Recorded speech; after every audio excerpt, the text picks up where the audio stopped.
Today we're going to talk about how to treat vitamin D deficiency naturally.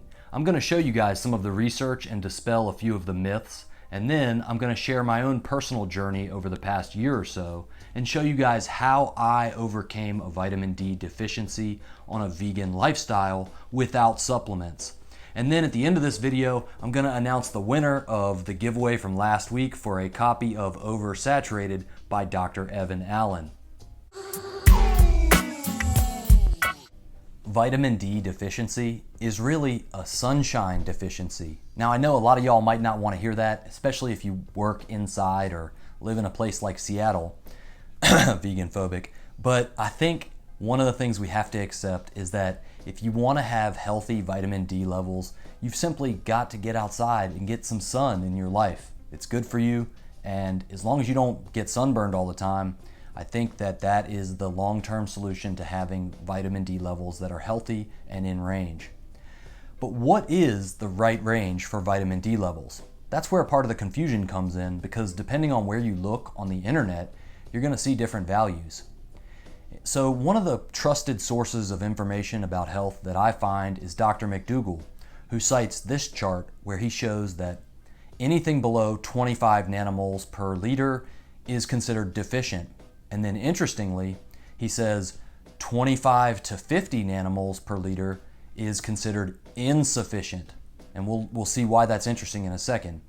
Then he says anything over 50 nanomoles per liter is considered vitamin D sufficiency, up to about 140, and then anything over 750 nanomoles per liter would be vitamin D toxicity. So you're not going to be able to get vitamin D toxicity from just getting sunlight, but if you're taking a bunch of pills and supplements for vitamin D, that's where you can run into trouble there. So just keep that in mind.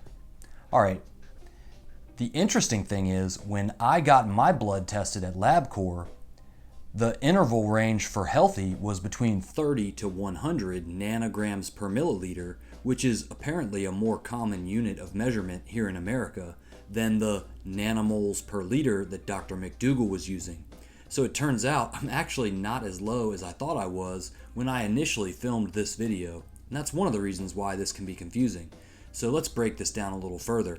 So when I first got my vitamin D checked, it was in April of 2019. So that's really coming out of winter and not having had a chance to get much sun during the spring, and it wasn't summer yet. I had low vitamin D. I believe my number was 22. So I'll throw that up on the screen. You guys can see I was low in vitamin D. And last summer I tried to get some sun, but I ended up not having a chance to get back to my doctor and getting checked.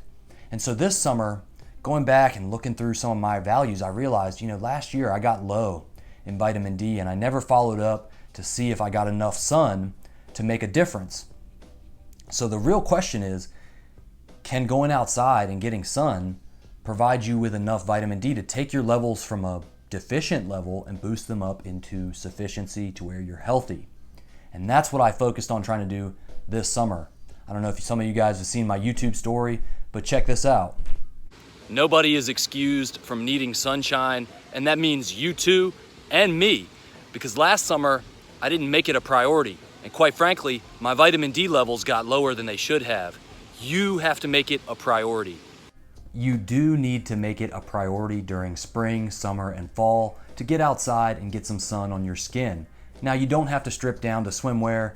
Just getting some on your arms, your hands, your neck, all of that is going to make a difference.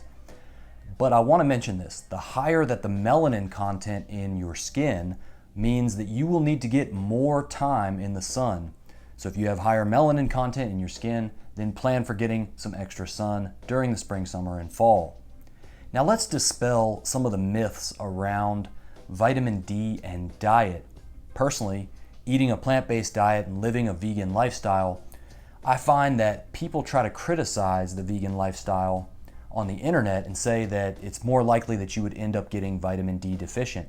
But I was able to find some research that shows that people think that they can get vitamin D from diet alone, and this belief is essentially erroneous.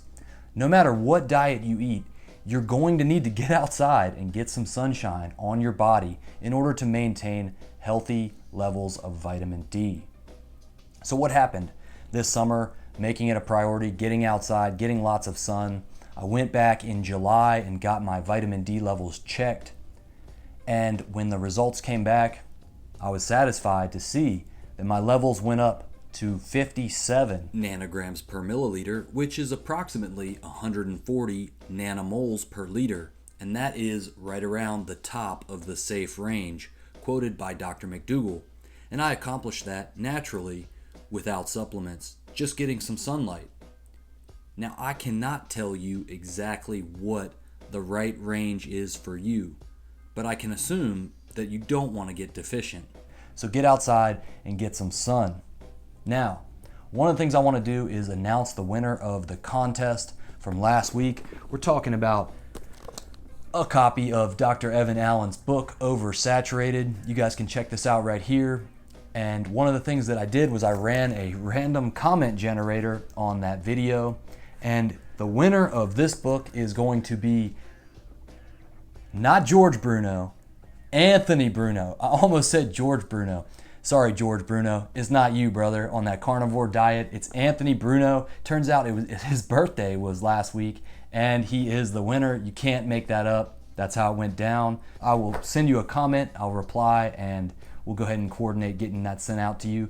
And let's go ahead and see if you guys can report back to me in the comment section about your individual experience with vitamin D levels, whether on a plant-based diet or not. I'm just kind of curious to hear what your experiences were with your blood tests. Have any of y'all been low? Have any of y'all been exceptionally high or sufficient when you thought you might be low? Are you taking supplements or not? Because I did this without supplements. So it can be done. You got to get out and get some sunshine, and it's good for you, as long as you don't burn. If you get sunburn, you went a little too long. All right, that's the message for today, guys. Check out the book review for this video, Oversaturated by Dr. Evan Allen, by clicking on the thumbnail that pops up right now. All right, y'all know what time it is. Red Pill Vegan. Next.